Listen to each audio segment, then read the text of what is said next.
Hello, I'm Nathan. And I'm Jody, and this is Word on the Web.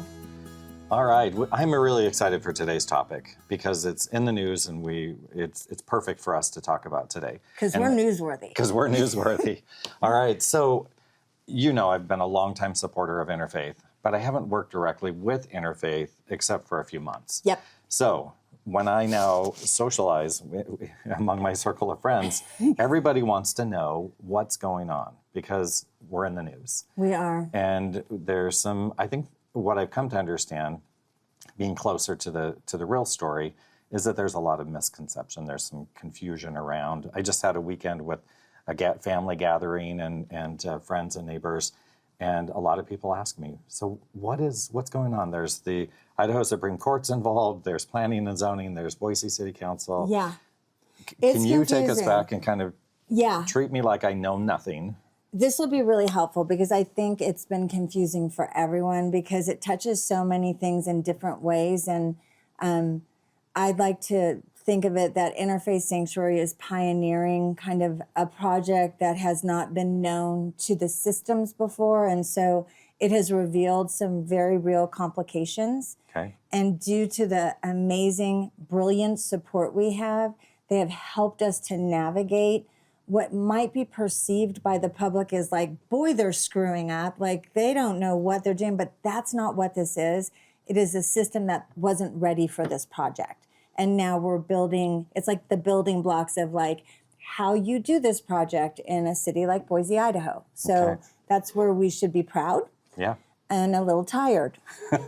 So yes, emphasis on tired at times. Yeah. So I'm guessing that like the confusion comes, the Supreme Court, I think, was like really like where people were like, oh my gosh, the Idaho Supreme Court doesn't like Interfaith Sanctuary's new shelter on State Street. So I have to tell you how we got there. Okay. So obviously we had to apply for a conditional use permit when we decided to reimagine the Salvation Army building. Mm-hmm.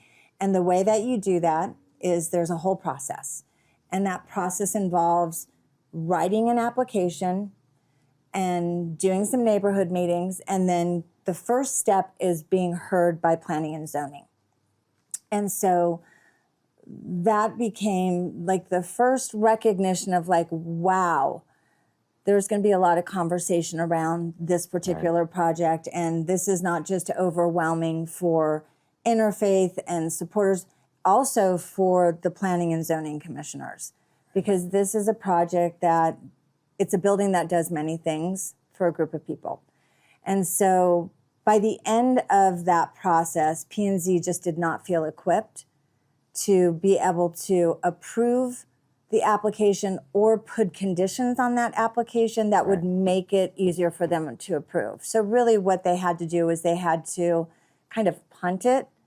And so what we had to do at that point was P&Z just denied our application.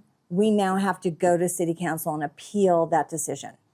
So can I tell you what I was just feeling as you were talking is this was an entirely new process. This is not what Interfaith Sanctuary does on a daily basis. Like this was a new experience, this whole application process.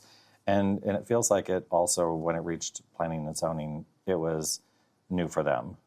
Yeah, I mean, from what I understand, there to date has not been a conditional use permit that needed to happen for the shelters that currently exist. Okay, right. So it was new for them too, yeah. Okay. It's new. Pioneering, you use the word pioneering, so here it continues. Yeah, so when P&Z denied our application, our next step was to appeal it to City Council.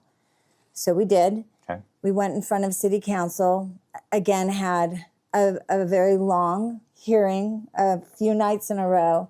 Fun fact, it is the largest record for public hearings in the history of the city of Boise. There was a lot of conversation. And my silver lining from that is when you have so many people lean in, you get a lot of really good ideas that you can then move in. You do. If you're open-minded, you can learn and you can improve. It is overwhelming, but there's gold in there. Yeah. Okay. So we went back to City Council under the way that the code works. City Council could hear hear this application, but there could be no new information moved to city council.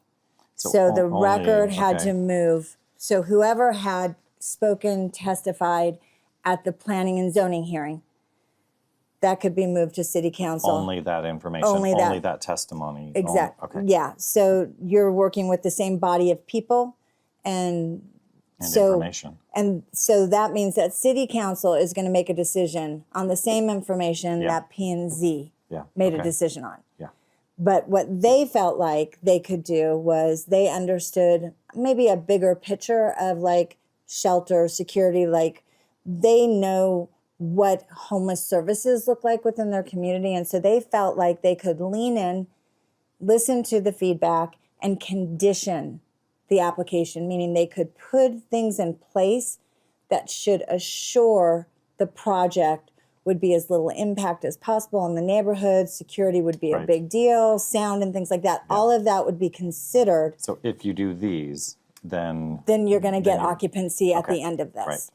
And so they voted, and I believe it was 4-1 approved. okay. So we're like, yeah, we have an approved conditional use permit. And at that point, you can start your construction on your building site. And so as we're getting ready to do that, like we find out that the opposition, there's a group that's opposing this project.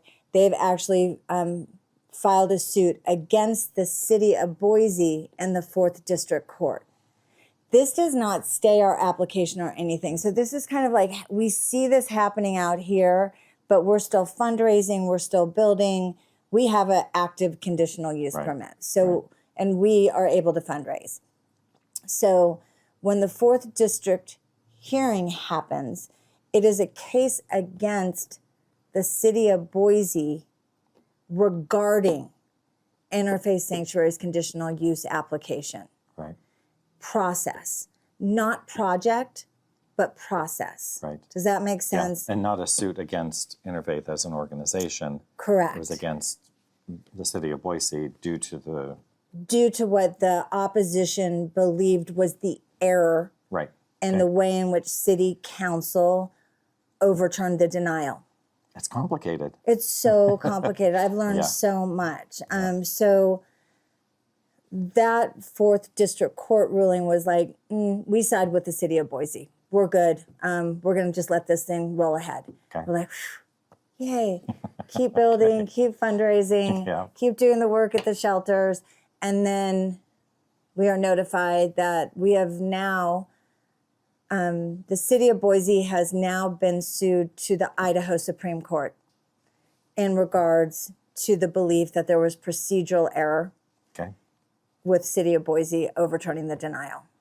So in October, we are heard by the Idaho Supreme Court with the city of Boise lawyers. And we're there because it's our application is in the suit and our lawyer's there. And the Supreme Court is there. Right. And that is overwhelming. Yeah. And it did not feel good in there. We did not have a feel, like the questions and stuff, like we did not feel good in that. Like 4th District Court felt like, yeah, I think we're nailing this. But in the Supreme Court hearing, it was fraught. The questions were different. It was really about language and law, language and law, language and law. And so fast forward to when we hear that the Supreme Court has ruled in favor of Veterans Park Neighborhood Association. And because of the procedural error by the city of Boise, our conditional use permit has been overturned. We Okay. no longer have a conditional use permit. Okay. I'm going to interrupt you just for a quick minute. Can you tell me and the audience why the Supreme Court overturned the ruling, the previous ruling? Yeah, so the Supreme Court overturned the city council's decision because of the language that was in the ordinance that the city council used to overturn P&Z's denial. Okay, right. And so that language was written in a way that it did not give city council the ultimate power in like major land use decision. Okay. Again, interfaith was the project that helped to reveal Right. the crack in the ordinance. Okay. Yay for us. And so when the city council, when City of Boise received the ruling, they're like, that's not cool. It's not going to happen That's again. not going to happen again. Yeah. We have to rewrite this ordinance because this is not just about interfaith sanctuaries. This is about any kind of controversial or major land Right. development application. And so they went to work to rewrite the ordinance so that this could not happen again in this way. For anyone, not just For for anyone, interfaith. yeah, because ultimately we elect our city council members and they represent us, whereas P&Z is a group of volunteer commissioners appointed to their positions. And so you logically, the people who've been voted in should have the ultimate power for making these big decisions for a Right. city. Right. So they just took that power back. Yeah. Okay. But what that did for us is it gave us the ability to submit a new application to get our conditional use permit back. Okay. Under this new ordinance Yes. that was just put into law May 19th, right? Yeah. So just recently. So just recently, the city worked, drafted, moved through P&Z and then through city council, this new language that was signed off and approved and published on May 19th as this is the new ordinance. Okay. Now that that's happened, we are actively, and Nathan, you are very much a part of this. Yes. We are rewriting the monster application to be in alignment with the new modern zoning code. And so we will be able to submit that now to begin this new process. So if P&Z approves our application, the opposition can still appeal it to city council. If P&Z denies it, we can appeal it to Appeal it. city council. Right.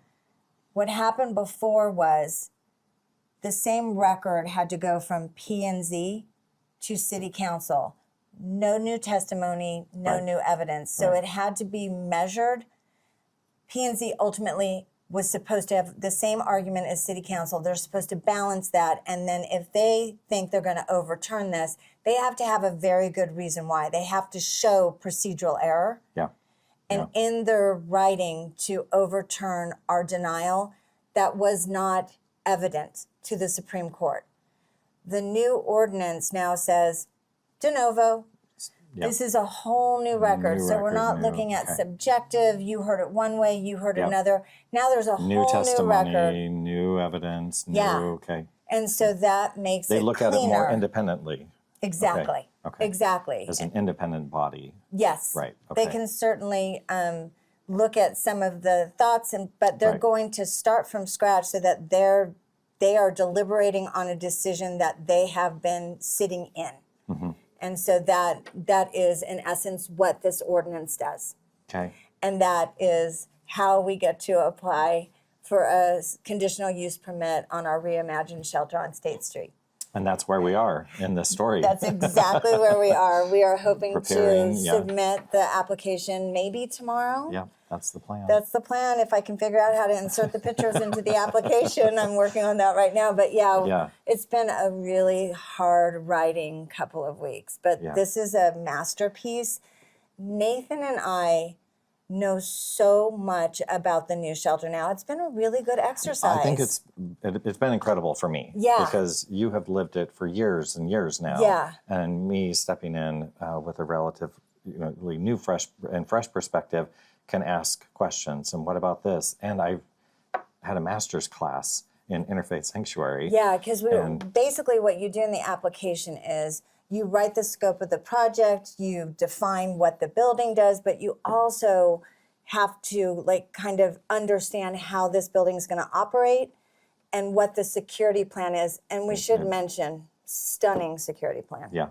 which could not be seen in the first round of this, kind of a lot of misunderstandings. I don't even want to go down that No, road. it was but all still part of the learning. It was new. Yeah, it was the first new. time. So this time, Security, we have operations. it's all yeah, there. Yeah. Yeah, it's all there. So that feels really good. Yeah. And so, we're going to get that submitted, and then we will wait to hear when our hearing dates are, and we will update you so that you will join us and you will stand with us and you will be part of whatever record you need to be to help us continue on this journey to reimagine this new shelter on State Street.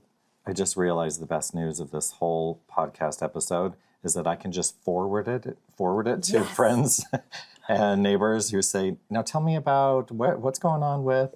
And now I just Perfect. have a recording that I can forward. And Yeah, it's like the Building a Shelter on State Street 101 course. Right. Yes, all right, here it is. it sounds great. Yours to share. Well, keep your questions coming. We really appreciate you tuning in, and we'll see you next time. I wanted to mention a couple of Yeah. things. We love our fans.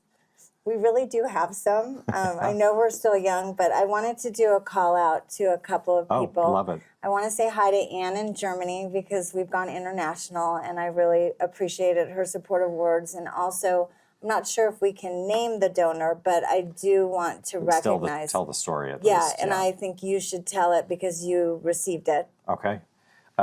We received a check in the mail for one of our guests who we just featured in a story, and she wanted to contribute to his ongoing education. He's going to Shiloh's college. story. Shiloh's story. Shiloh's story.